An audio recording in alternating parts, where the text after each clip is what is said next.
Hello students, मेरा नाम दीपक तिवारी है और आज हम लोग जिस टॉपिक के बारे में डिस्कस करेंगे, कंपनी इशू ऑफ शेयर में फॉरफिटेड का टॉपिक हमारा स्टार्ट चल रहा है। आज जो टॉपिक डिस्कस करेंगे उसमें फॉरफिटेड एट प्रीमियम, ध्यान रखिएगा प्रीमियम के बारे में। और हम स्टार्ट करते हैं प्रीमियम। ठीक है, आपने लास्ट क्लास में हम लोगों ने डिस्कस किया था कि फॉरफिटेड यानी कि कंपनी शेयर जब्त करती है, वो भी एट पर पे। ठीक है, और एट पर का मतलब ये है कि कंपनी ने जो शेयर इशू किए हैं वो रेट टू रेट इशू किए हैं, मतलब 10 रुपये अगर उसकी वैल्यू है तो वो 10 के अकॉर्डिंग ही इशू करती है। ठीक है, अब यहाँ पे हम देखते हैं एट प्रीमियम। सपोज मैं यहाँ पे एट प्रीमियम 20% लेके चलता हूँ। देखो ये प्रीमियम होता क्या है। देखो प्रीमियम का मतलब ये है कि कंपनी अगर अपने इशू प्राइस है यानी शेयर प्राइस की जो फेस वैल्यू है उससे अबव रेट पे कंपनी अपने शेयर होल्डर से पैसा कॉल करती है, मांगती है, तो जो भी वो एक्स्ट्रा अमाउंट ले रही है आपसे वो प्रीमियम कहलाता है। ठीक है, और प्रीमियम कंपनी के लिए ध्यान रखना बेनिफिट होता है, प्रॉफिट होता है। ठीक है, और बाय डिफ़ॉल्ट प्रीमियम कहाँ पे होता है आपको शायद पता होगा, अलॉटमेंट पे होता है। अगर कंपनी ये स्पेसिफाई नहीं करती है कि प्रीमियम कहाँ पे है तो वो अलॉटमेंट पे ही प्रीमियम माना जाता है। ठीक है, और अदरवाइज कंपनी कहीं पे भी पैसा प्रीमियम का मांग सकती है। अब जैसे हम यहाँ पे एग्जाम्पल ले लेते हैं। सपोज 10 रुपीज़ का शेयर है और 20% का प्रीमियम है, तो 10 का 20% यानी कि 2, तो कितना हो जाएगा ये 12 रुपीज़। और कंपनी ने इस तरह से पैसा मांगा, एप्लीकेशन पे 3, अलॉटमेंट पे 5 एंड आपका first call 2 and second call also 2। अगर मैं इनको टोटल करूं तो ये 12 बनता है। 3 + 5 8, 8 + 4 12। तो बाय डिफ़ॉल्ट मैंने आपको बताया था कि प्रीमियम कहाँ पे है, अलॉटमेंट पे, यानी अलॉटमेंट 5 नहीं है, 3 + 2 है। 3 उसकी फेस वैल्यू और 2 रुपीज़ का प्रीमियम। ठीक है, अब अगर हम प्रीमियम के केस में फॉरफिट की कंडीशन को पढ़ें तो आपको 2 सिचुएशंस याद रखनी है। जो आपका शेयर होल्डर है या तो वो प्रीमियम का पैसा पे कर चुका होगा और या फिर वो प्रीमियम का पैसा नहीं दे पाया होगा। अगर शेयर होल्डर प्रीमियम का पैसा पे कर देता है तो ध्यान रखिएगा आपको फॉरफिट के टाइम पे प्रीमियम का इफेक्ट नहीं दिखाना है। और अगर हमारा शेयर होल्डर प्रीमियम का अमाउंट फेल हो जाता है पे करने में तो during at the time of forfeited हमें प्रीमियम का इम्पैक्ट दिखाना पड़ता है। ठीक है, तो हम लोग इसे एग्जाम्पल से समझते हैं। सपोज एक्स 500 शेयर्स हैं उनके पास, फेल्ड टू पे अलॉटमेंट एंड कॉल मनी। इसका मतलब ये हुआ कि जो हमारा शेयर होल्डर है वो अलॉटमेंट एंड कॉल का पैसा नहीं पे कर रहा है, अलॉटमेंट एंड कॉल। अब जरा सोचो, अगर एक्स अलॉटमेंट नहीं पे करता है दैट मीन्स उसने प्रीमियम का पैसा भी नहीं दिया है, तो हमें at the time of forfeited premium का इंपैक्ट दिखाना होगा। कैसे, जरा समझते हैं। अब हम फॉरफिट की एंट्री करने जा रहे हैं। एंट्री आप करोगे share capital account debit, security premium account debit. Premium को क्यों डेबिट कर रहे हैं, देखो प्रीमियम जब कंपनी पैसा मांगती है तो प्रॉफिट है, उस टाइम पे हम क्रेडिट करते हैं, लेकिन इन केस अगर शेयर होल्डर प्रीमियम का पैसा ना दे पाए तो वो लॉस है, इसलिए हम इसे क्या करते हैं, डेबिट। तो security premium account debit to share forfeited account. Then उसके बाद जो भी उन्होंने पेमेंट नहीं करी है, to share allotment account, to share first call account, then उसके बाद to share final call account. ध्यान रखिएगा फिर से अगेन शेयर कैपिटल में हमें कॉल्ड अप दिखाना होता है, तो यहाँ पे फुल्ली कॉल्ड अप है यानी 500 शेयर्स के अकॉर्डिंग 10 रुपीज़, ये हो गया आपका 5000। ठीक है, प्रीमियम का अमाउंट कितना है, 2 रुपीज़ है, तो 500 के अकॉर्डिंग प्रीमियम हो गया 1000। और आपको पता है फॉरफिटेड में वो अमाउंट दिखाते हैं जितना पैसा वो पे कर चुका होता है, तो उसने एप्लीकेशन का अमाउंट दे दिया है, इसे हम क्या करेंगे, फॉरफिट, यानी 500 × 3। अलॉटमेंट पे कितना नहीं दिया, इंक्लूडिंग प्रीमियम। ध्यान रखिएगा प्रीमियम को हटा के नहीं लेना है, प्रीमियम के साथ अमाउंट दिखानी है 5 रुपीज़। ठीक है, फर्स्ट कॉल पे 2 रुपीज़ नहीं दिया एंड फाइनल कॉल पे भी 2 रुपये उसने नहीं पे किए हैं। ठीक है, तो ये 500 × 3 यानी 1500, 500 × 5 यानी कि 25, 500 × 2 यानी 1000 और ये भी हो गया आपका 1000। तो यहाँ पे जाके हमने फॉरफिट कर लिया। नेक्स्ट हम अब क्या करते हैं, reissue all share eight 8 per share. ध्यान रखिए कंपनी यहाँ पे सारे के सारे शेयर्स बेच रही है, वो भी 8 रुपीज़ में। तो आप कैसे करेंगे रीइश्यू, एंट्री होगी बैंक अकाउंट डेबिट।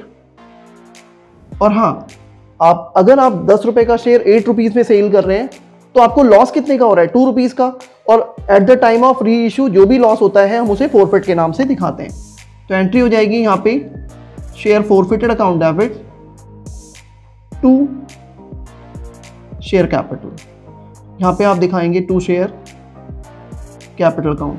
तो आपको पता है कि 500 के हिसाब से यहाँ पे फुल्ली 10 रुपीज़ कंपनी ने मांगा, बट आया कितना 8 रुपीज़, 2 रुपीज़ का हो गया लॉस। तो ये हो जाएगा आपका 4000, ये हो जाएगा 1000 और ये हो गया आपका 5000। अब अगेन एक बार फिर से समझ लेते हैं, कंपनी ने 500 शेयर्स यानी ऑल शेयर्स बेचे हैं 8 रुपीज़ में। तो बैंक अकाउंट डेबिट, बैंक में आप 500 इंटू 8 दिखाएंगे, फॉरफिटेड में आप 500 इंटू 2 यानी 1000 और फिर देन शेयर कैपिटल में 500 इंटू 10 यानी कि 5000। अब हमें कैपिटलिज्म में अमाउंट ट्रांसफर करना है। एंट्री क्या होगी, share forfeited account debit to capital reserve. जरा ध्यान से समझिए, कंपनी ने फॉरफिट भी 500 किए हैं और रीइश्यू भी 500 किए हैं, यानी आपको क्या करना है, ये वाला जो फॉरफिट अमाउंट है ये आपके लिए बेनिफिट है कंपनी के लिए, और इतना आपको लॉस हो गया at the time of reissue. तो 1500 में से 1000 माइनस करके बाकी का डिफरेंस अमाउंट आप सीधा कैपिटलिज्म में दिखाएंगे। ठीक है, तो 1500 माइनस 1000 यानी 500 आपका कैपिटल रिजर्व ट्रांसफर हो जाता है। ठीक है, तो यहाँ पे हमने देखा कि कंपनी ने प्रीमियम पे शेयर इशू किया था और हमारा जो शेयर होल्डर है वो प्रीमियम का पैसा फेल हो जाता है पे करने में। देन हमने क्या किया, यहाँ पे प्रीमियम का इम्पैक्ट दिखाया। अब मैं आपको एक चीज़ और क्लियर कर दूं, अगर शेयर होल्डर प्रीमियम का पैसा पे कर चुका होता, सपोज एक्स ने सिर्फ कॉल का पैसा नहीं दिया होता, तो हम क्या करते, उस टाइम पे हमें यहाँ पे प्रीमियम नहीं दिखाना है। ठीक है, आप यहाँ पे शेयर कैपिटल सिर्फ 10 रुपीज़ से ही दिखाओगे, शेयर फॉरफिटेड अलॉटमेंट आपको नहीं दिखाना, आप यहाँ पे फर्स्ट कॉल और फाइनल कॉल दिखाएंगे, यानी आपको एंटायर वैल्यू जो शेयर की लेनी है वो सिर्फ 10 रुपीज़ में लेके चलनी है। ठीक है, मैं आपको इसे एग्जांपल्स के थ्रू बताता हूँ, आप जरा ध्यान से देखिए। सपोज कंपनी यहाँ पे एक और एग्जांपल ले लेते हैं हम, जैसे एक्स के पास 1000 शेयर है एंड फेल टू पे कॉल मनी।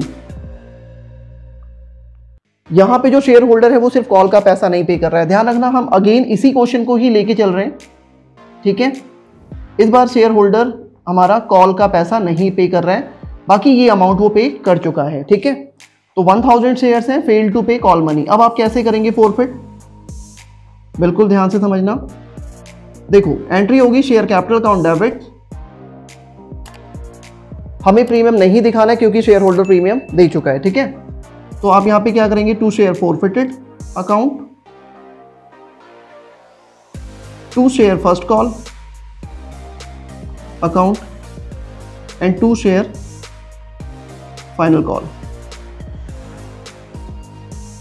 ठीक है, तो यहां पे हमें कॉल्ड अप ही दिखाना है, तो 1000 शेयर्स हैं और कंपनी ने पूरा 10 रुपीज़ मांगा, तो 1000 इंटू 10 यानी 10,000। ध्यान रखना, प्रीमियम नहीं लेना है, यहाँ पे प्रीमियम को हटा करके वैल्यू लेनी है। ठीक है, फॉरफिट में आप क्या दिखाएंगे, जितना पैसा वो पे कर चुका है। देखो यहाँ पे अक्सर स्टूडेंट्स को कंफ्यूजन रहता है कि हम यहाँ पे क्या दिखाएं फॉरफिट के टाइम, तो आपको सिर्फ फेस वैल्यू काउंट करनी है, प्रीमियम नहीं लेना है।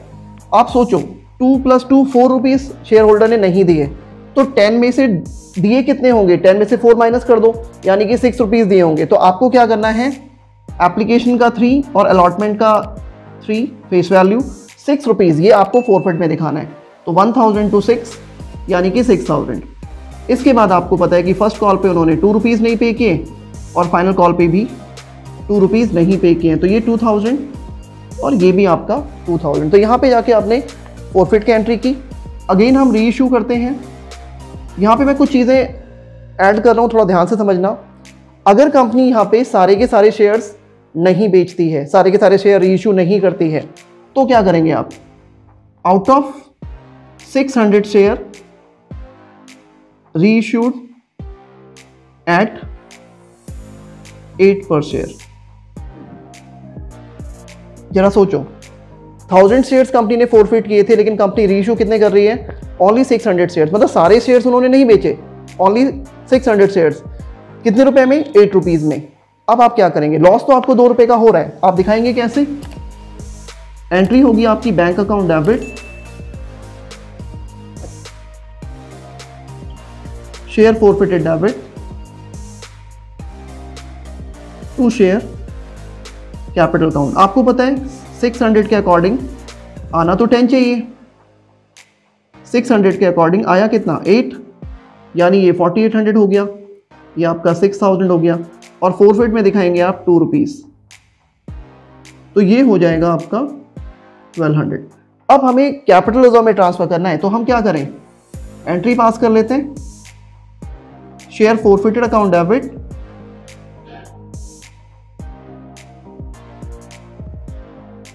To share to capital reserve account. आपको शायद क्लियर नहीं होगा यहाँ पे, टू कैपिटल रिजर्व अकाउंट। अब यहाँ पे थोड़ा ध्यान से समझना, अभी तक हम क्या कर रहे थे, यहाँ पे भी फोरफिटेड जो शेयर्स थे और रीइश्यूड शेयर सेम होते थे, तो हमने इस फोरफिट में से ये माइनस किया, देन सीधा कैपिटल रिजर्व। लेकिन अभी आप क्या करेंगे, आपने फोरफिट ज़्यादा किए हैं और कैपिटल आपने रीइश्यू कितना किया है, कम।